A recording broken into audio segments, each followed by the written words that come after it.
First off, you have to have your colors. Obviously some black, purple, I have only a red Sharpie, some yellow, gold, grays, greens. So you can always start either landscape or portrait. It's up to you, but I personally like to do landscape. What I like to start with is I start with creating a horizon, and I'll create that with hills. I feel like birds like to be free, and they like to discover their life in a little like meadow or something. Kind of like the Sound of Music. The hills are alive with the sound of music. Yeah, like that. And I have different greens, so we can also use like a lighter green to give it a little bit more color. Really create the setting, create the scene, so we know where the bird has left its life. Next, I'm gonna create what the day will look like. And I always love to give my son sunglasses, because I think it's so ironic that the sun has to wear sunglasses. Oh my god, it's so funny.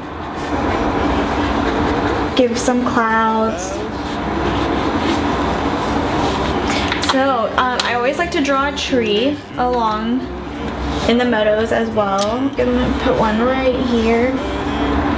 Give some roots to this tree, because trees usually have some roots sunk in.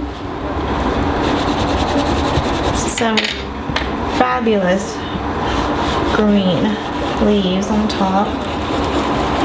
I like to do the swirl effect on the trees because the leaves on the trees are just so full of life. It's sunny.